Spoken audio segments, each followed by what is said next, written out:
야담 서원을 찾아주셔서 감사드립니다. 항상 행복한 일들이 가득하시길 기원할게요. 그럼 야담 사원 이야기 지금 시작합니다. 옛날 조선시대 한양 변두리에 홍진사라는 한량이 살았습니다. 이 홍진사는 얼굴이 반달처럼 환하고 눈매가 매서운 데다 코는 높고 입술은 앵두처럼 도톰하여 여인들의 마음을 한눈에 사로잡는 인물이었지요. 키는 육척장신의 어깨는 우람하고 허리는 가녀려서 언뜻 보면 선비 같지만 그 속에는 천하의 호색한이 숨어 있었답니다. 아이고, 홍진사님 오셨어요. 어서 들어오세요. 오늘은 특별히 좋은 안주를 준비했답니다. 홍도령 여기 계셨군요. 오늘은 제가 술상을 올리겠어요. 다른 아이들은 쳐다보지도 마세요. 홍진사는 어릴 적부터 글재주가 뛰어나 20살에 진사시에 합격했지만 벼슬길에는 전혀 관심이 없었습니다. 오직 풍류와 멋을 아는 한량으로 살아가는 것이 그의 바람이었지요. 아버지는 대대로 내려오는 농토와 기와집을 물려주고 세상을 떠났는데 그 덕에 홍진사는 하루하루를 놀고 먹어도 생활에 지장이 없었답니다. 기생집에 들어서기만 하면 치마 입은 것들이 서로 홍진사를 차지하려고 난리법석을 피웠지요. 지난해 가을 개성에서 온 연홍이라는 기생은 홍진사를 처음 만난 날 자기 비단 속치마를 찢어 그에게 주며 사랑을 맹세했다고 합니다.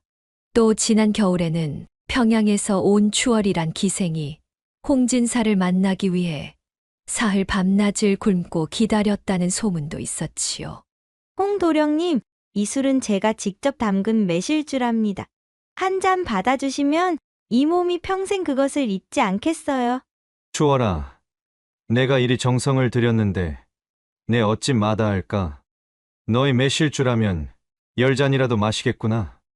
기생뿐만이 아니었습니다. 절에 수행하던 여승도, 깊은 규방에 갇힌 양갓집 교수도, 장터에서 소리를 파는 소리꾼도 홍진사 앞에서는 사족을 못 쓰는 것이었답니다. 그의 매력은 마치 봄날 꽃향기처럼 사람들을 취하게 만들었지요. 홍진사가 이처럼 여인들 사이에서 인기가 높았던 것은 단지 얼굴이 잘생겨서만은 아니었습니다. 그는 여인들의 마음을 읽는 타고난 재주가 있었지요. 기쁠 때는 함께 기뻐하고 슬플 때는 진심으로 위로해주며 언제나 상대를 존중하는 태도를 잃지 않았습니다. 또한 홍진사는 글솜씨가 뛰어나 여인들에게 즉석에서 시를 지어주곤 했는데 그 시가 너무나 아름다워 받은 여인들은 보물처럼 간직했다고 합니다. 18살 때는 한양의 명기 춘향과 사랑에 빠졌지만 그녀가 양반 자제와 혼인하게 되자 홍진사는 슬픔을 달래기 위해 강원도 금강산을 유람했답니다.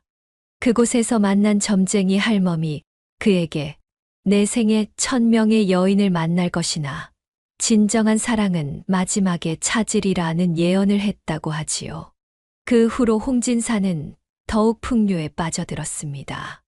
여봐라, 오늘은 술이 들어가지 않는구나. 다른 안주를 내오너라. 나으리께서 입맛이 없으시면 제가 안주보다 더 좋은 것을 드리겠나이다. 대신 거절하시면 안 되옵니다. 저고리 고름을 풀며 여인이 말했지요. 그렇게 여인들의 사랑을 독차지하던 홍진사였지만 그에게도 생전 처음 난관의 벽이 가로막히고 말았습니다. 29 나이에 접어들던 봄날, 이 마을 서당에 새로 부임해온 젊은 훈장의 처가 자색이 보통이 아니었던 것입니다. 홍진사는 어느 날 마을 장터를 지나다가 우연히 훈장 부인을 보게 되었습니다. 그녀는 조용히 책방에서 나오는 중이었는데 걸음걸이마다 풍기는 기품과 단아함이 그를 한순간에 사로잡았지요. 아니, 저 안악은 니신가? 얼굴빛이 달빛보다 환하구나. 춘향도 추월도 저 앞에 선 촛불이 햇빛 앞에 선 격이로다. 훈장 부인 이 씨는 25 나이로 전라도 명문가의 교수로 태어나 글과 시, 그림에 뛰어난 재능을 지녔습니다. 본래 양반가의 자제와 혼인할 예정이었으나 그가 과거 시험에 연이어 낙방하자 부모가 마음을 바꾸어 학식이 높은 훈장과 결혼하게 된 것이지요. 비록 가문은 훈장이 더 낮았으나 이 씨는 남편의 학문과 인품을 존중하며 조용히 내조했습니다. 얼굴 예쁘기로만 치면 기생들이 낫겠지만 훈장의 처는 그 이상의 무언가가 있었습니다. 얼음처럼 싸늘하고 깐 밤처럼 말끔한 데다 매화처럼 이지적인 기품이 풍겼지요. 그녀의 눈빛은 맑은 강물처럼 깊고 걸음걸이는 봄바람에 흔들리는 버들가지처럼 유연했습니다. 저분은 새로 부임한 훈장의 부인이라 하오. 글을 많이 읽어서 시를 짓고 그림을 그리는 솜씨가 보통이 아니라 하더군. 그렇소. 참으로 눈길이 가는 여인이요. 기생들과는 다른 매력이 있구려. 훈장이 학동들에게 글을 가르칠 동안 훈장의 처는 수묵을 치며 시간을 보냈답니다. 그녀가 그린 매화와 대나무는 영혼이 있는 듯 살아 움직이는 기운이 있었고 글씨는 바람에 흔들리는 버들가지처럼 유려했지요. 홍진사는 훈장 부인에게 반해 훈장님과 글을 논한다는 핑계로 뻔질나게 서당을 들락거리며 수작을 걸기 시작했습니다. 그는 늘 비싼 술과 맛있는 안주를 가지고 찾아가 훈장의 환심을 샀지요. 훈장님, 좋은 시구를 읽어 마음이 맑아지고자 하오. 가르침을 청하러 왔소이다. 아이고, 홍진사께서 글 공부를 하시겠다니 반갑기 그지없소. 이리 앉으시지요. 오늘은 어떤 시를 함께 읽어볼까요? 홍진사가 서당을 자주 드나들게 된 것이 마을 사람들 사이에서도 소문이 퍼졌습니다. 명색이 진사급제한 사람이 초학자들이 다니는 서당에서 무얼 배우겠냐는 수군거림도 있었지요. 하지만 홍진사는 아랑곳하지 않고 기회만 있으면 서당을 찾았습니다. 훈장 김생원은 30살의 나이로 경상도 출신의 선비였습니다.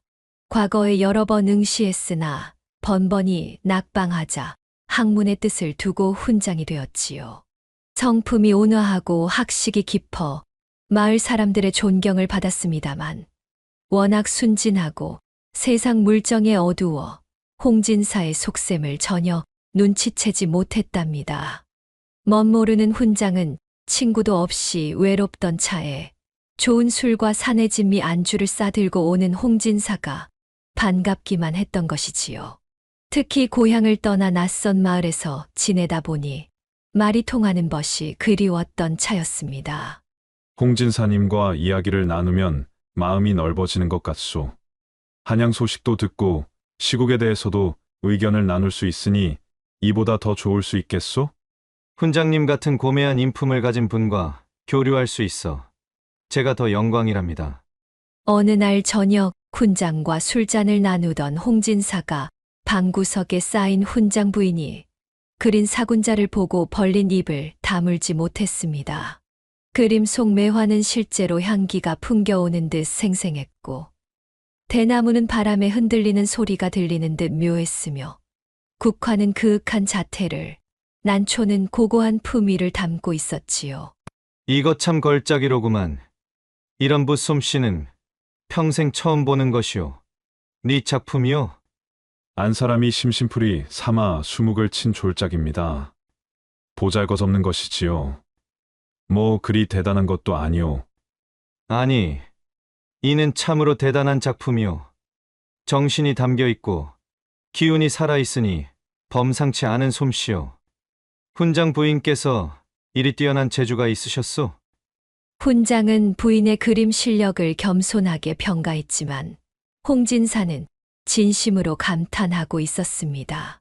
사실 홍진사는 그림에 대한 안목이 있어 여러 작품들을 본 적이 있었는데 훈장 부인의 그림은 그 중에서도 으뜸이라 여겨질 정도였지요.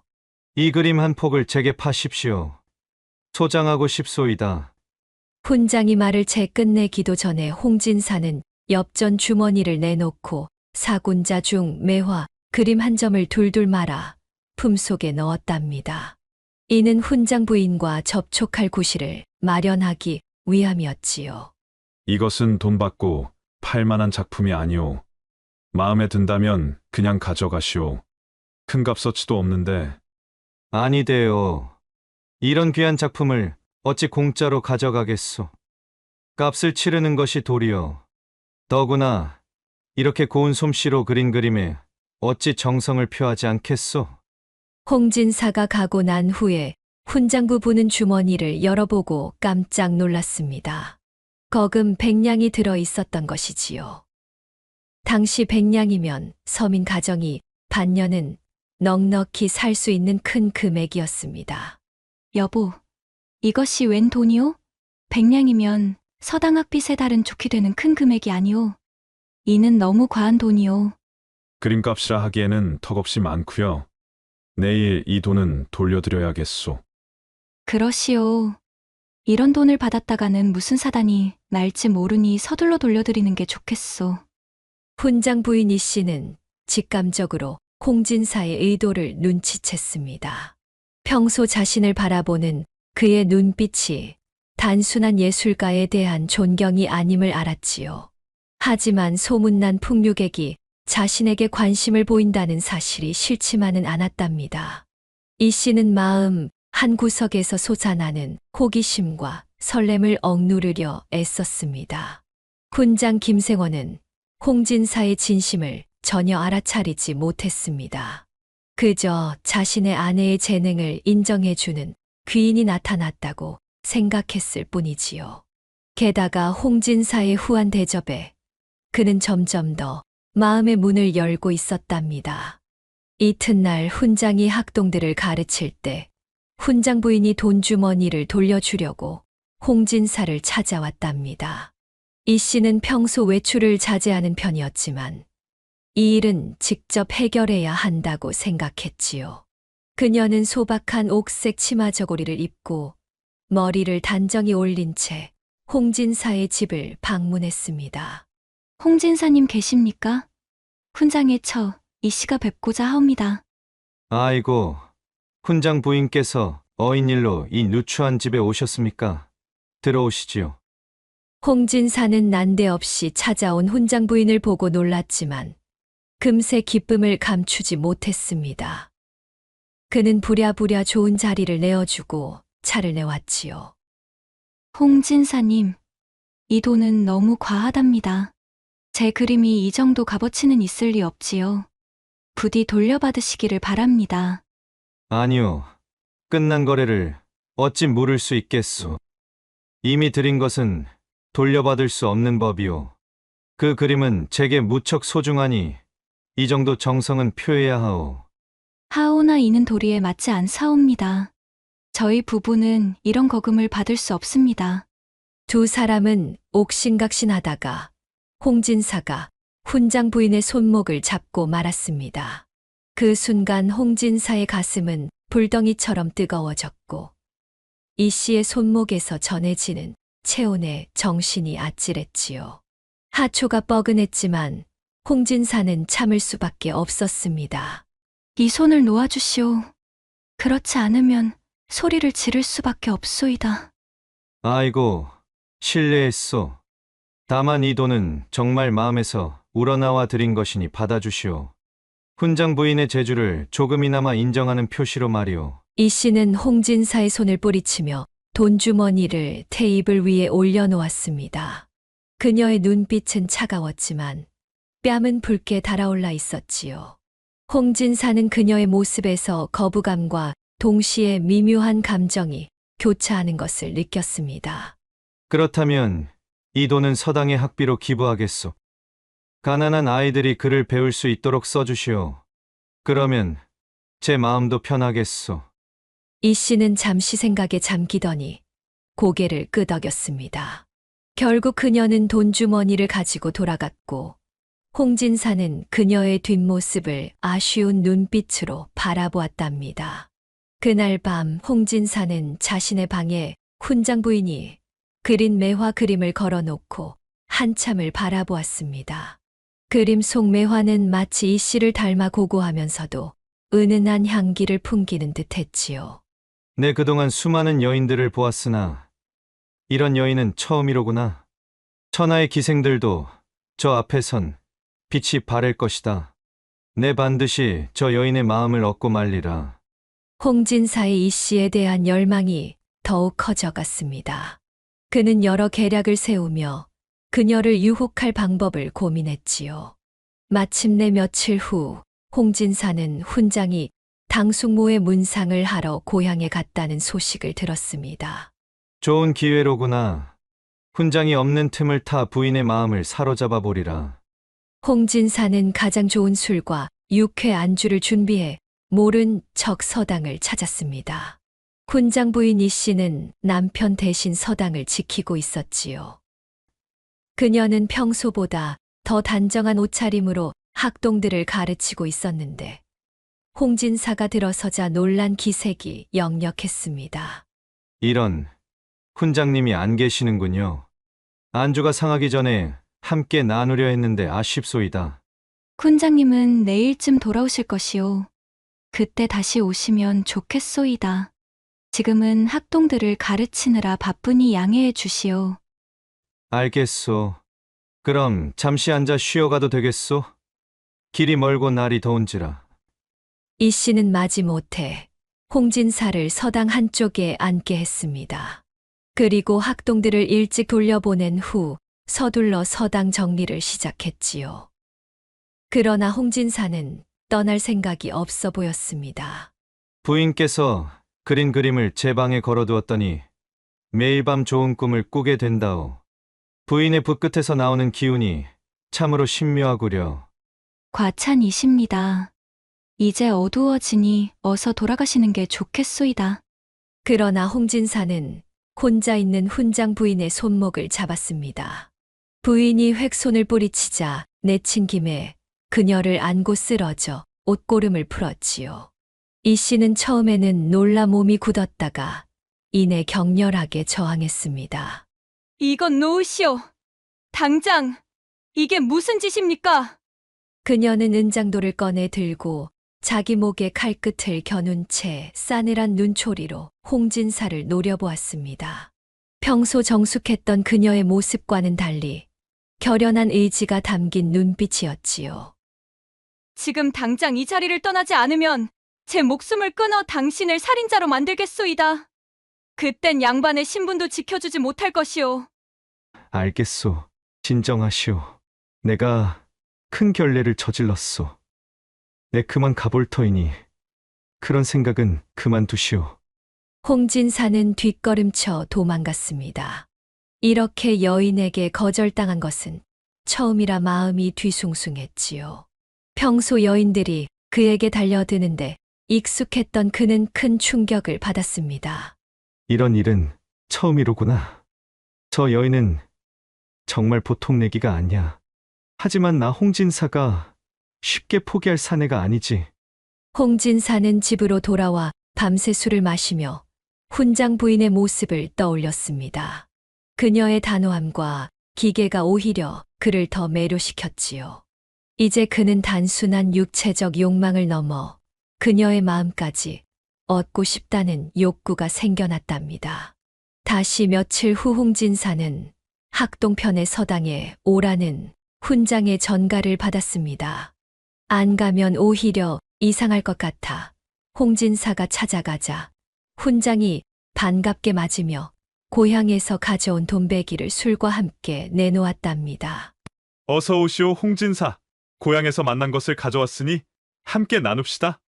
당숙모의 제사를 잘 모시고 왔지요. 아이고, 훈장님께서 이렇게 환대하시니 몸둘 바를 모르겠소이다. 부인께 폐를 끼친 것은 아닌지 모르겠구려. 무슨 말씀이요? 부인이 오히려 홍진사님께서 보내주신 그 돈으로 가난한 학동들의 책값을 대주었다며 고마워하고 있답니다. 홍진사는 가슴을 쓸어내렸습니다. 훈장 부인이 그날 일을 남편에게 말하지 않은 것 같았지요. 그녀의 체면을 생각해서였을까? 아니면 다른 이유가 있었을까요? 술상을 들고 온 훈장 부인은 태연하게 홍진사에게 가벼운 눈인사를 보냈지요. 마치 아무 일도 없었다는 듯이 말입니다.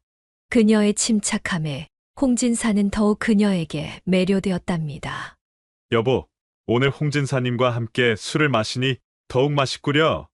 고향에서 가져온 돈베기 맛이 어떻소? 맛있게 드시니 다행입니다. 두 분이 좋은 시간 보내시길 바랄게요. 이 씨는 공손하게 인사를 하고 안방으로 들어갔습니다. 그녀가 나간 후에도 훈장은 홍진사와 즐겁게 대화를 나누었지요. 주제는 시와 역사, 그리고 세상 돌아가는 이야기였습니다. 두 사람이 얼큰하게 술이 오르자 홍진사가 훈장의 팔소매를 끌었습니다. 그의 머릿속에는 새로운 계략이 떠올랐지요. 훈장님, 이제 진짜 재미난 곳으로 모시겠소. 저와 함께 가보시겠소? 에구, 어디를 간다는 것이오? 이 늦은 시각에? 걱정 마시오. 훈장님 같은 학식 있는 분이 즐기실 만한 곳이니 말이오. 그동안 고생만 하셨는데 잠시 즐거운 시간을 가져보는 것도 좋지 않겠소? 훈장은 망설이다가 결국 홍진사의 제안에 넘어갔습니다. 평소 술자리 외에는 특별한 오락이 없던 그에게 홍진사의 제안은 호기심을 자극했지요. 홍진사는 훈장을 데리고 저작거리로 향했고 자신의 단골 기생집으로 들어갔습니다. 화려한 등불이 켜진 기생집 앞에서 훈장은 주춤거렸지만 홍진사의 재촉에 결국 안으로 들어갔지요. 아이고, 홍진사님 오셨습니까? 오랜만에 찾아주시니 반갑기 그지없습니다. 오늘은 귀한 손님을 모시고 왔소. 우리 마을의 훈장님이시니 잘 모시도록 하시오. 홍진사가 기생어미한테 몰래 엽전 꾸러미를 두둑이 찔러주고 귓속말을 했지요. 저분은 새로운 훈장님이시니 청매를 붙여주시오. 값은 2배로 치르리다. 오늘 밤 훈장님이 평생 잊지 못할 밤이 되도록 해주시오. 아이고, 홍진사님 알겠사옵니다. 네, 바로 가서 청매를 불러오겠소. 그 애가 제일 어여쁘고 재주도 많으니 잊지 못할 밤이 될 것이랍니다. 군장 김생원은 처음 가본 기생집에서 어찌할 바를 몰라 당황했습니다. 그는 평소 독서와 교육에만 전념하던 사람이라 이런 화려한 장소가 낯설었지요. 하지만 홍진사의 배려로 곧 편안함을 느끼기 시작했습니다. 곧 방 안에는 아름다운 기생들이 들어와 춤과 노래로 분위기를 돋웠습니다. 특히 청매라는 기생은 19의 나이에 초승달처럼 예쁜 얼굴과 가녀린 몸매를 지니고 있었지요. 그녀는 특별히 훈장 곁에 앉아 정성껏 술을 따라주었습니다. 그날 밤 술자리를 끝내고 청매는 훈장을 잡아 금침이 깔린 뒷방으로 데려가 온갖 기교를 다 부려 혼을 빼놓았답니다. 아이고, 훈장님, 이리 멋진 분이 어디 계셨답니까? 그 많은 글을 어떻게 다 외우셨어요? 오늘 밤은 제가 훈장님의 학생이 되어 가르침을 받을까 하옵니다. 허허, 내가 뭘 가르칠 수 있겠는가? 그대가 더 많은 것을 알고 있을 텐데. 훈장님은 너무 겸손하시네요. 이렇게 학식이 높으신 분을 만나다니 제가 복이 많지요. 여기 이 술 한 잔 받아주세요. 처음에는 어색해하던 훈장도 청매의 교묘한 유혹에 점점 마음을 열었습니다. 청매는 단순히 몸을 파는 기생이 아니라 시를 읊고 검은고를 탈 줄 아는 재원이었기에 훈장의 마음을 더욱 사로잡았지요. 그날 밤 훈장은 기생집에서 생전 처음 겪는 환락을 맛보았습니다. 아내 이 씨와는 전혀 다른 종류의 여인의 매력에 그는 완전히 빠져들었지요. 홍진사, 자네에게 정말 고맙네. 이런 세계가 있는 줄 몰랐어. 나는 책 속에만 살았던 것 같아. 훈장님, 인생은 다양한 경험을 통해 배우는 것입니다. 책에서 배우지 못하는 것들도 많지요. 훈장은 그날 밤 집에 돌아가지 않고 기생집에서 청매와 함께 밤을 보냈습니다. 홍진사의 계략은 성공적으로 첫 단계를 넘어선 것이지요. 3일이 멀다 하고 홍진사와 훈장은 기생집을 찾았습니다. 훈장이 청매에게 푹 빠져버린 것이지요. 훈장은 이제 수업이 끝나면 서둘러 집에 들러 몸을 깨끗이 한 후 기생집으로 향했습니다. 여봐라. 오늘도 제일 좋은 술로 가져오너라. 우리 훈장님께서 목이 말라 하시는구나. 홍진사님, 매번 고맙소이다. 내 요새 사는 것이 이렇게 즐거울 수가 없다오. 훈장은 날이 갈수록 청매에게 더욱 빠져들었습니다. 그녀의 재치 있는 대화와 교묘한 손길, 그리고 아름다운 몸매의 넋을 잃었지요. 나무 토막처럼 반듯하게 누워 숨소리조차 감추는 부인과 달리 청매는 촛불을 켜놓은 채 호치마만 입고 그것으로 훈장 얼굴을 덮어 아주 정신을 혼미하게 만들었습니다. 청매야, 내 너를 위해 시한수를 지었다. 들어보겠느냐? 아이고, 훈장님의 시라니 영광이옵니다. 어서 들려주세요. 훈장은 청매를 위해 밤마다 시를 짓고 비싼 선물을 사주었습니다. 그런 모습을 본 홍진사는 계획대로 되어가는 것에 만족했지요. 이제 그는 훈장의 부재를 이용해 이 씨에게 접근할 기회를 노리고 있었습니다. 어느 날 밤 기생집에서 훈장과 술을 마시던 홍진사가 기생어미에게 말했습니다. 이복에 훈장님이 혼자 오시더라도 술값은 나에게 달아 놓으시게. 훈장님은 내 귀한 벗이니 항상 잘 모시도록 하게. 알겠소이다, 홍진사님. 걱정 마시고 즐기시어요. 홍진사의 배려에 훈장은 더욱 감사해했고 이제 홍진사 없이도 혼자서 기생집에 자주 드나들게 되었습니다. 그는 점점 가정에 소홀해지고 서당 수업도 대충 마치는 일이 잦아졌지요. 한편 훈장 부인 이 씨는 이런 일들을 알고 있었지만 내색하지 않았습니다. 그녀는 남편의 변화를 눈치채고 있었지만 묵묵히 자신의 일을 했지요. 대신 그녀의 그림 속 매화는 점점 더 쓸쓸한 모습으로 변해갔습니다.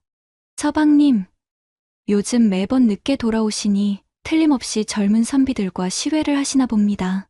학문에 열중하시는 모습이 보기 좋답니다. 이 씨는 가슴 아픈 마음을 감추고 남편을 대했습니다. 하지만 그녀의 눈빛은 점점 더 슬픔으로 가득 차갔지요. 봄비가 추적추적 내리는 어느 날 밤, 훈장이 혼자 기생집에 가 청매를 끼고 술을 마실 때 홍진사는 서당을 찾아갔습니다. 그는 몇 주 동안 이 씨를 만나지 않고 그녀의 마음이 변화하기를 기다렸지요. 마님, 늦은 시각에 실례합니다. 훈장님을 뵈러 왔는데 안 계시는 모양이군요. 무슨 일로 오셨소? 훈장님은 지금 여기 계시지 않소이다. 며칠째 밤마다 시회에 참석하신다고 나가셨소이다. 그것을 모를 리가 있겠소. 부인을 보러 온 것이오. 이 씨는 홍진사를 경계하는 눈빛으로 바라보았습니다. 하지만 그녀의 눈에는 외로움과 상처도 함께 어려 있었지요. 남편이 밤마다 집을 비우는 동안 그녀는 홀로 기다림의 시간을 보내왔답니다. 지난번 일을 아직 잊지 않았소이다. 부디 돌아가시오. 마님, 제가 잘못했소.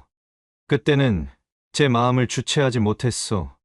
하지만 이제는 단순한 욕망이 아닌 진심 어린 마음으로 왔소이다. 무슨 말씀을 하시는 것이오? 제발 나가주시오.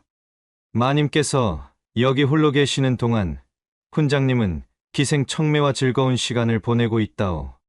그것을 아시오? 홍진사의 말에 이 씨의 얼굴이 창백해졌습니다. 그녀는 어렴풋이 남편이 다른 여인을 만난다고 짐작했지만 이렇게 직접적으로 들으니 가슴이 무너지는 듯했지요. 그것이 사실이라면 그것은 저와 바깥 양반 사이의 일이옵니다. 당신이 관여할 바가 아니오. 곰곰이 생각해 보시오. 훈장님은 지금 이 시간에도 젊은 기생과 단란한 시간을 보내고 있을 것이오. 억울하지도 않소. 내가 지금 부인에게 큰 무례를 저지르고 있는 것은 사실이나 나도 내 마음을 더는 어찌할 수 없다오. 처음 부인을 본 순간부터 그 누구도 아닌 부인만을 사모해왔소이다. 홍진사가 훈장 부인의 옷고름을 풀었을 때 그녀는 은장도를 꺼내는 대신 눈을 감았습니다. 그녀의 마음속에는 남편에 대한 배신감, 외로움, 그리고 홍진사에 대한 복잡한 감정이 뒤엉켜 있었지요. 홧김에 서방지를 한 것이었습니다. 이렇게 되면 우리도 죄인이오. 하오나 이미 엎질러진 물 어찌하겠소? 걱정 마시오. 부인의 비밀은 내 가슴 속에 묻어두겠소. 그날 밤, 이 씨는 자신이 지켜온 정절을 버리고 홍진사의 품에 안겼습니다. 그녀의 마음속에는 후회와 죄책감이 있었지만 동시에 오랫동안 느끼지 못했던 따뜻함도 있었지요. 그 후로 훈장은 밤마다 청매를 찾아갔고 그 시간 홍진사는 이 씨를 만났습니다. 세 사람은 각자의 욕망을 채우며 위태로운 관계를 이어갔지요. 훈장 김생원은 청매의 교묘한 유혹에 완전히 빠져 서당 수업에도 점점 소홀해졌습니다. 그는 학동들을 일찍 보내고 서둘러 기생집으로 달려갔지요. 청매는 그를 보면 가장 먼저 달려나와 반겼습니다. 훈장님, 오늘은 제가 특별히 음식을 준비했어요. 어서 드셔보세요. 청매야, 내가 이리 정성을 들이니 내 어찌 감동하지 않겠느냐? 한편 홍진사는 훈장이 없는 시간을 노려 서당을 찾았습니다. 처음에는 이 씨가 죄책감으로 괴로워했지만 점차 홍진사의 따뜻한 위로와 관심의 마음이 열리기 시작했지요. 부인, 이 씨는 부인을 생각하며 지은 것이오. 눈물로 피어난 매화 한 송이 달빛 아래 고고히 서 있네. 바람에 흔들리는 가녀린 가지, 그 속에 담긴 아름다움이여. 어떻소? 아름다운 시로군요. 하지만 저는 그런 찬사를 받을 자격이 없습니다. 부인은 그 어떤 여인보다 가치 있는 분이오. 제가 지금까지 만난 그 누구보다도 말이오.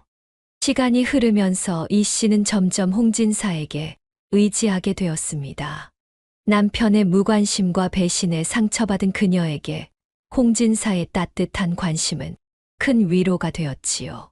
그녀는 자신이 그린 그림을 홍진사에게 선물하기도 했습니다. 이 그림은 부인의 섬세한 마음이 담겨 있구려. 내 보물로 간직하겠소. 부끄럽습니다. 그저 심심풀이로 그린 것일 뿐인데. 이렇게 세 사람은 각자의 비밀스러운 관계를 이어갔습니다. 훈장은 청매와의 시간에 빠져 가정을 돌보지 않았고 이 씨는 홍진사에게서 위안을 찾았지요. 그러나 이런 위태로운 균형은 오래 지속될 수 없었습니다. 어느 날 훈장이 기생집에서 돌아오는 길에 마을의 어른인 박주사를 만나게 되었습니다. 박주사는 70이 넘은 나이에도 마을의 크고 작은 일을 돌보는 덕망 높은 어른이었지요. 그는 과거 훈장을 마을에 추천했던 장본인이기도 했습니다. 한밤중에 훈장이 기생집에서 나오는 것을 본 박주사는 크게 실망했지요. 김 훈장, 자네가 맞긴 한가? 이 밤중에 이런 곳에서 나오다니. 아, 어르신, 이건 그저... 박주사는 깊은 한숨을 내쉬며 훈장의 어깨를 잡았습니다. 훈장, 자네 요즘 소문이 심상치 않더군. 나는 처음엔 믿지 않았네. 내가 추천한 사람이 그럴 리 없다고 말일세. 허나 이렇게 직접 보니 더는 눈 감을 수가 없구려. 어르신, 제가 설명드리겠습니다. 이건 그저 학문적 교류를 위해... 교류, 한밤중에 기생집에서 무슨 교류를 한다는 것이냐? 자네는 이 마을 아이들의 스승 아니었나? 그들에게 인의예지를 가르치는 훈장이 밤마다 이런 곳을 드나든다는 소문이 파다하네. 자네의 제자들이 이 모습을 본다면 어떤 생각을 하겠는가? 훈장은 고개를 숙인 채 아무 말도 할 수 없었습니다. 그의 가슴에는 부끄러움과 죄책감이 가득했지요. 내가 자네를 몹시 아끼고 신뢰했기에 더욱 실망이 크네. 자네가 처음 이 마을에 왔을 때 얼마나 열정적이고 올곧았는지 기억하는가? 가난한 아이들에게도 글을 가르치겠다며 밤늦게까지 등불 켜고 앉아있던 모습이 아직도 눈에 선하구먼. 어르신 말씀이 모두 옳습니다. 제가 잘못했습니다. 무엇이 자네를 이렇게 변하게 만들었는가? 자네에겐 현숙한 아내도 있지 않은가? 훈장 부인은 이 사실을 알고 있나? 훈장은 창백해진 얼굴로 땅만 바라보았습니다. 박 주사의 말 한마디 한마디가 그의 가슴을 찔렀지요. 훈장, 잘 들어보게. 내 친아들처럼 여겨 이 말을 하네. 자네는 단순한 개인이 아니야. 자네는 이 마을 아이들의 인생을 빚는 스승일세. 자네의 언행은 그들의 가슴에 깊이 새겨지네. 자네가 걷는 길이 그들이 따라갈 길이 될 수도 있네. 이 책임을 잊지 말게. 아이고, 송구합니다. 제가 너무 어리석었습니다. 훈장은 목이 메어 더 이상 말을 잇지 못했습니다. 이미 마을에서는 자네를 파면해야 한다는 의견이 많다네. 내가 아직 자네를 믿기에 한 번 더 기회를 주고 싶네만 자네 스스로 변하지 않으면 어쩔 수 없을 걸세. 어르신, 제발 한 번만 더 기회를 주십시오. 다시는 이런 곳에 발길을 들이지 않겠습니다. 말이 아니라 행동으로 보여주게. 자네 집에 가보게. 자네 아내가 얼마나 근심하고 있을지 생각해 보았나? 자네가 방탕한 생활을 하는 동안 그녀는 얼마나 외롭고 힘들었을지 상상이나 해보았는가? 훈장은 그제야 이 씨의 얼굴이 떠올랐습니다. 그녀의 슬픈 눈빛, 말없이 견디는 모습, 그리고 자신에게 보였던 믿음과 사랑이 생각났지요. 집으로 돌아가게. 아내에게 진심으로 사과하고 이 모든 일에 종지부를 찍게. 내일부터 자네의 변화된 모습을 보여주게나. 그럼 내가 마을 사람들을 설득해 보겠네. 감사합니다. 어르신, 제가 어떻게든 다시 신뢰를 회복하겠습니다. 자네가 스스로를 돌아보고 바로잡는다면 이 일은 자네에게 큰 깨달음이 될 수도 있을 걸세. 인생은 실수를 하는 것이 아니라 그 실수를 어떻게 극복하느냐가 중요하다네. 부끄러움에 얼굴을 들지 못한 훈장은 박주사와 헤어진 후 천천히 집으로 향했습니다. 걸음을 옮길 때마다 그의 머릿속에는 여러 생각이 스쳐 지나갔습니다. 청매와의 밤들, 자신의 책임을 저버린 행동들, 그리고 이 씨에게 보인 냉담함까지. 내가 대체 무슨 짓을 한 것인가? 그날 밤 집으로 돌아온 훈장은 깊은 자책감에 휩싸였습니다. 조용히 기다리고 있는 이 씨를 보며 그는 처음으로 자신의 잘못을 진심으로 깨달았지요. 지난 시간 동안 기생청매에게 빠져 가정과 직분을 소홀히 한 것을 뼈저리게 후회했습니다. 이제 모든 것을 바로잡아야 한다. 내가 스스로 바로 서지 못한다면 어찌 남을 가르칠 수 있겠는가? 그는 마음속으로 다짐했습니다.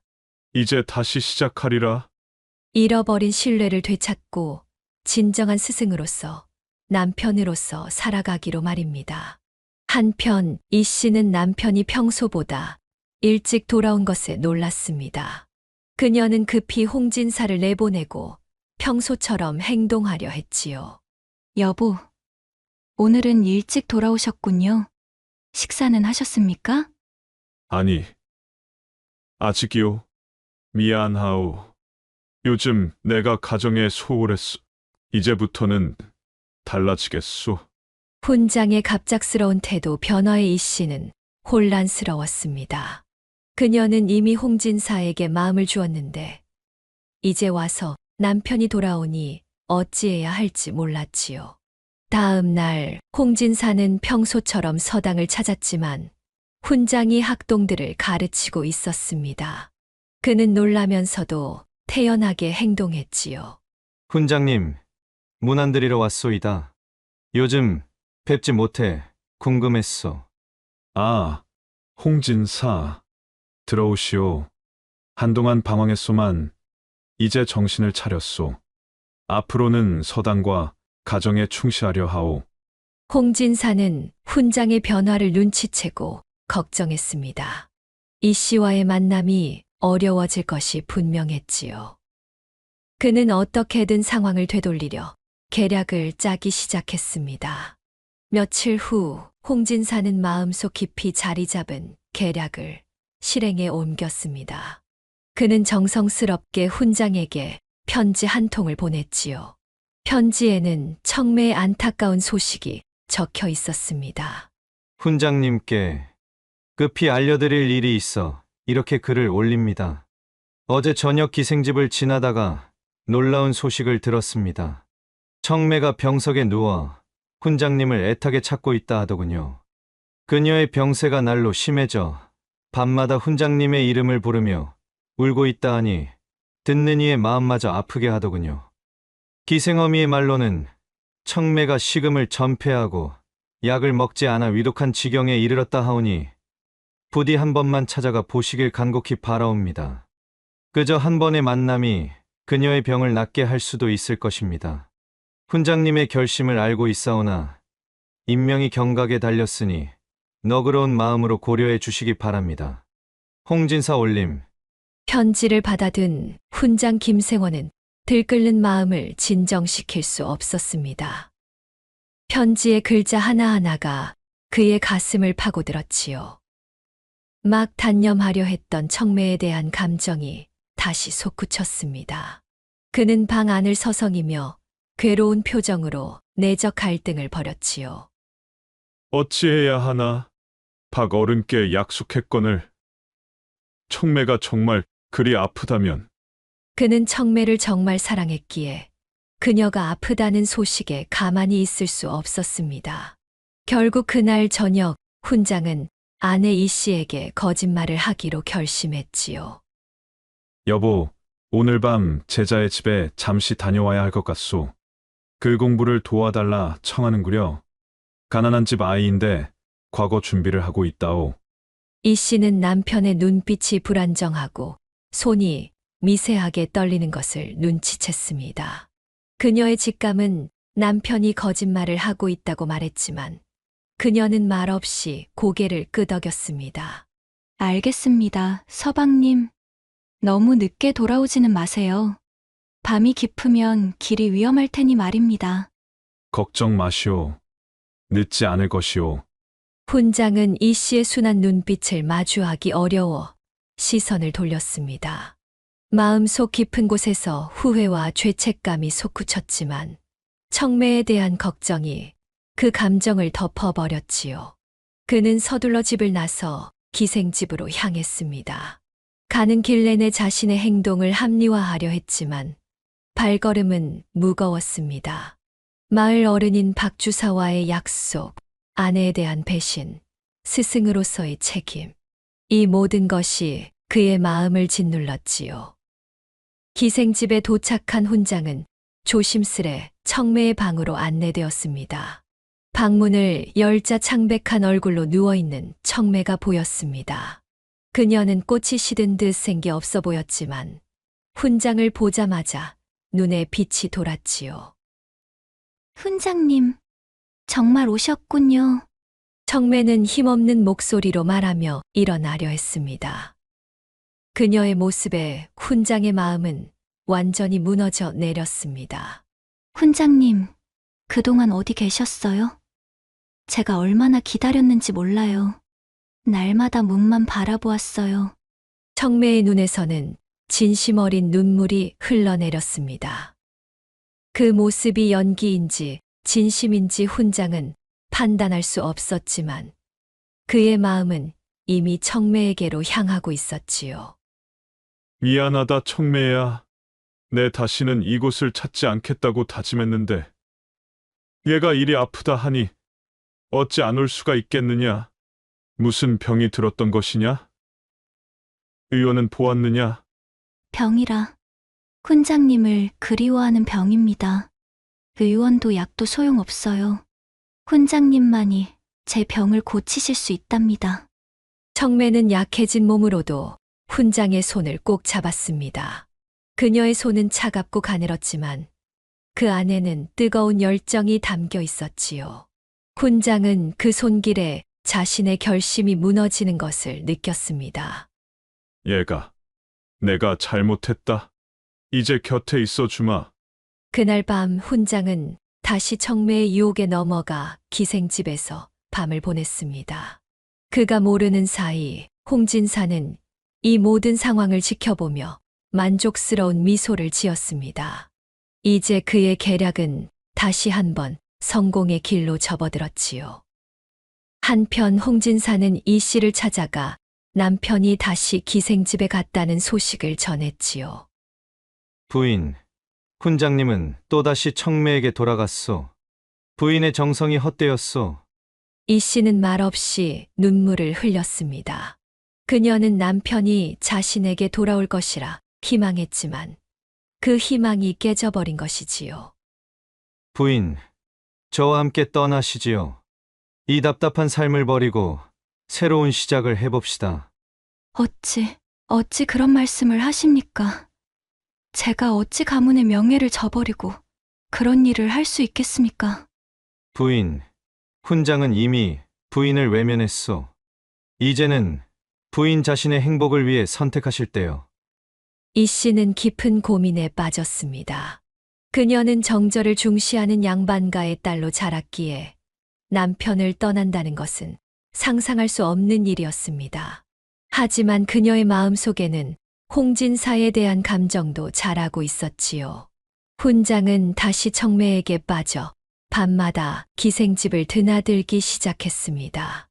낮에는 서당에서 학동들을 가르치고 밤이면 몰래 빠져나가는 이중 생활이 계속되었지요. 그러나 이번에는 마을 사람들의 눈을 피할 수 없었습니다. 김 훈장이 또 기생집에 드나든다지? 그러게 말일세. 우리 아이들을 어찌 저런 사람에게 맡길 수 있겠나? 소문은 빠르게 퍼졌고 마을 어른들은 회의를 열어 훈장의 거취를 논의했습니다. 결국 그들은 훈장을 파면하기로 결정했지요. 김 훈장, 자네는 이제 더 이상 우리 마을의 훈장이 될 수 없네. 짐을 꾸려 떠나게. 제발 한 번만 더 기회를 주십시오. 제가 정말로 뉘우치고 있습니다. 이미 늦었네. 자네는 우리 아이들의 스승이 될 자격을 잃었어. 훈장은 절망에 빠져 집으로 돌아왔습니다. 그는 이 씨에게 모든 것을 털어놓았지요. 여보, 내가 큰 잘못을 저질렀소. 이제 우리는 이 마을을 떠나야 하오. 이 씨는 남편을 바라보았습니다. 그녀의 눈에는 실망과 슬픔이 가득했지요. 그녀 역시 자신의 잘못을 뉘우치고 있었습니다. 홍진사는 이 소식을 듣고 이 씨를 찾아왔습니다. 그는 마지막 기회라 생각하고 그녀에게 함께 떠나자고 제안했지요. 부인, 이제 훈장과 함께 가실 건가요? 그가 마님을 진정으로 사랑했다면 이런 일은 없었을 것이오. 홍진사님, 제가 얼마나 혼란스러운지 모르시겠지요. 하지만 저는 이미 한 남자의 아내입니다. 비록 그가 잘못을 저질렀어도 저 또한 그에게 충실하지 못했습니다. 우리 둘 다 잘못이 있답니다. 그럼 저와 함께 가시겠소? 저는 마님을 진심으로 사랑합니다. 이 씨는 깊은 한숨을 내쉬었습니다. 그녀는 자신의 마음속을 들여다보았지요. 이틀 후 훈장 김생원은 짐을 꾸려 마을을 떠날 준비를 했습니다. 그는 이 씨에게 함께 가자고 했지만 그녀는 아직 결정을 내리지 못했지요. 여보, 준비는 다 되었소? 해가 뜨기 전에 출발하는 게 좋겠소. 처방님, 저는 갈 수 없을 것 같습니다. 그게 무슨 말이오? 당신은 네, 아내요. 어찌 여기 홀로 남는다는 말을 하시오. 서방님께서 저를 진정으로 생각하셨다면 애초에 다른 여인에게 마음을 주지 않으셨을 것입니다. 저 또한 마음이 흔들려 잘못을 저질렀습니다.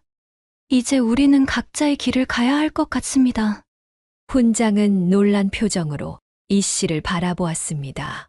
그는 아내가 모든 것을 알고 있었다는 사실에 충격을 받았지요. 당신, 알고 있었소? 네, 모든 것을 알고 있었습니다. 서방님께서 청매와 함께하는 동안 저는 홀로 밤을 지새웠습니다. 그리고 결국 저도 마음이 흔들려 홍진사와 뭐라고? 당신이 홍진사와? 훈장은 분노와 배신감에 몸을 떨었습니다. 그러나 곧 자신도 똑같은 잘못을 저질렀다는 것을 깨달았지요. 우리 둘 다 잘못했소. 하지만 이제라도 함께 새 출발을 할 수 있지 않겠소? 죄송합니다, 서방님. 하지만 저는 더 이상 서방님을 사랑하지 않습니다. 그렇다고 홍진사와 함께할 수도 없지요. 저는 홀로 제 스스로의 길을 가려 합니다. 이 씨는 자신의 짐을 싸서 따로 떠날 준비를 했습니다. 그녀는 남편도 홍진사도 선택하지 않고 홀로 길을 떠나기로 결심했지요. 그날 밤 홍진사는 이 씨의 결정을 들었을 때 크게 실망했습니다. 그는 진심으로 그녀를 사랑했지만 그녀의 선택을 존중할 수밖에 없었지요. 부인, 정말 저와 함께하지 않으시겠소? 제 마음은 진심이오. 홍진사님, 당신의 마음은 잘 알고 있답니다. 하지만 저는 이미 죄를 지었습니다. 이제는 홀로 속죄의 시간을 가져야겠습니다. 당신을 만난 것은 제 인생의 큰 행운이었습니다만 우리의 인연은 여기까지인 것 같습니다. 어디로 가실 건가요? 멀리, 아무도 저를 모르는 곳으로 가려 합니다. 그곳에서 그림을 그리며 조용히 살아갈 것입니다. 홍진사는 슬픔에 잠겼지만 이 씨의 결정을 막을 수 없었습니다. 그는 그녀에게 마지막 선물로 비단 주머니를 건넸지요. 부디 안전하게 가시오. 그리고 행복하시길 바라오. 세월이 흘러 3년의 시간이 지났습니다. 홍진사는 여전히 풍류객으로 살아가고 있었지만 예전처럼 여인들을 가볍게 대하지 않게 되었지요. 그는 종종 이 씨를 생각하며 그녀가 그려준 매화 그림을 바라보곤 했습니다. 어느 날 홍진사는 강원도 산골짜기를 여행하던 중 한 작은 암자를 발견했습니다. 그곳에는 한 여승이 조용히 그림을 그리고 있었지요. 가까이 다가가 보니 그 여승은 다름 아닌 이 씨였습니다. 아니, 혹시 이 씨 부인, 진정 부인이 맞소? 아, 홍진사님. 이렇게 만나다니 인연인가 봅니다. 이 씨는 삭발하고 승복을 입고 있었지만 그 고요한 아름다움은 여전했습니다. 그녀는 홍진사를 반갑게 맞이했지요. 비구니가 되셨군요. 네, 불가에 귀의하여 마음의 평화를 찾았습니다. 이곳에서 그림을 그리며 지내고 있습니다. 훈장님은 어떻게 되셨소? 듣기로는 남쪽 마을에서 다시 서당을 열었다고 합니다. 새 삶을 시작했겠지요. 두 사람은 차를 마시며 오랜 이야기를 나누었습니다. 이 씨는 홍진사에게 자신이 그린 새로운 그림들을 보여주었는데 예전보다 더 깊은 통찰력과 평화로움이 담겨 있었지요. 부인, 아니, 스님께서는 후회하지 않으십니까? 후회는 없습니다. 모든 일에는 이유가 있는 법이지요. 저는 이제 제 길을 찾았습니다. 홍진사님은 어떠신가요? 저는 아직 찾는 중입니다. 하지만 스님을 만난 것은 제게 큰 깨달음을 주었습니다. 홍진사는 그날 밤 암자에서 묵으며 이 씨와 이야기를 나눴습니다. 그들 사이에는 더 이상 욕망이 아닌 깊은 이해와 존중이 흐르고 있었지요. 다음 날 아침 홍진사는 암자를 떠나기 전에 이 씨에게 물었습니다. 스님, 혹시 제가 자주 찾아와도 되겠습니까? 산문은 언제나 열려 있습니다. 하지만 홍진사님은 자신의 길을 찾아야 할 것입니다. 저를 찾아오는 것이 그 길이 아닐 수도 있습니다. 홍진사는 이 씨의 말에 깊이 생각하며 암자를 떠났습니다. 그는 인생의 의미에 대해 새롭게 고민하기 시작했지요. 또 3년의 세월이 흘렀습니다. 홍진사는 더 이상 풍류객으로 살지 않고 고향의 작은 서당을 열어 가난한 아이들을 가르치고 있었습니다. 그는 이 씨에게서 배운 깨달음을 바탕으로 자신의 삶을 변화시켰지요. 어느 날 오후 햇살이 따스하게 내리쬐는 서당 마당에서 홍진사는 학동들에게 글자를 가르치고 있었습니다. 그의 서당은 작았지만 아늑했으며 가난한 아이들도 무료로 받아들이는 덕에 마을에서 좋은 평판을 얻고 있었지요. 홍진사가 한 아이의 글씨를 고쳐주고 있을 때 서당 문간에 익숙한 그림자가 드리워졌습니다. 선생님, 누가 오셨어요? 학동의 말에 고개를 돌린 홍진사는 숨을 들이켰습니다. 문간에 서 있는 사람은 다름 아닌 훈장 김생원이었지요. 6년 만에 재회였습니다. 훈장은 예전보다 수척해졌지만 눈빛은 더 맑고 깊어져 있었습니다. 학동들아, 오늘은 여기까지 하자. 내일 아침에 다시 보자꾸나. 홍진사는 아이들을 보내고 훈장 김생원을 안으로 맞이했습니다. 그의 가슴은 복잡한 감정으로 뛰고 있었지요. 홍진사, 오랜만이오. 건강해 보이는군. 목소리는 예전 그대로였지만 어딘가 더 담담하고 깊어진 느낌이었습니다. 훈장님, 어찌 여기까지 오셨소? 이곳은 외진 산골인데. 홍진사는 찻잔을 내어놓으며 물었습니다. 손이 미세하게 떨리는 것을 그도 느꼈지요. 소문을 들었소. 자네가 여기서 아이들을 가르친다는 소리를 듣고 한번 보러 왔소. 특히 가난한 아이들에게도 문을 연다는 말에 더욱 궁금했지. 훈장의 말에는 비난이나 원망이 아닌 진정한 관심이 담겨 있었습니다. 그저 제가 할 수 있는 작은 일을 하고 있을 뿐입니다. 두 사람은 어색한 침묵 속에서 마주 앉았습니다. 차가운 찻잔에서 김이 피어올랐지만 어느 누구도 먼저 차에 손을 대지 않았습니다. 과거의 아픔과 배신이 그들 사이에 무거운 그림자를 드리웠지요. 창문으로 들어오는 햇살 아래 먼지가 춤을 추었습니다. 날씨가 좋군요. 네, 가을이 깊어가고 있습니다. 의미 없는 대화로 시간을 보내다가 홍진사는 마침내 깊은 한숨을 내쉬었습니다. 훈장님, 제가 먼저 말씀드려야 할 것 같습니다. 제가 정말 잘못했습니다. 당신의 가정을 그렇게 만든 것을 깊이 후회하고 있답니다. 매일 밤 그 일을 생각하며 괴로워했소이다. 홍진사의 목소리는 떨렸고 그의 눈에는 진심 어린 후회가 담겨 있었습니다. 그는 처음으로 자신의 과오를 직접적으로 인정한 것이었지요. 훈장 김생원은 잠시 창밖을 바라보더니 천천히 고개를 돌려 홍진사를 똑바로 쳐다보았습니다. 아니요. 내가 먼저 잘못했소. 청매에게 빠져 아내를 소홀히 한 것이 모든 비극의 시작이었소. 나는 스승이라는 이름으로 아이들에게 도리를 가르치면서도 정작 내 자신은 그 도리를 지키지 못했소. 뒤늦게 깨달았지만 그때는 이미 늦었지요. 훈장의 눈가에 주름이 깊게 패였고 그의 말에는 오랜 세월 동안 삭힌 자기 반성이 묻어났습니다. 두 남자는 이제 조금씩 마음의 문을 열기 시작했습니다. 과거에 대한 이야기, 그들이 지나온 세월, 그리고 각자가 얻은 깨달음에 대해 말이지요. 홍진사, 사실 나는 당신을 원망하고 미워했었소. 하지만 시간이 지나면서 그것이 모두 내 안의 욕망과 약함 때문이었다는 것을 알게 되었소.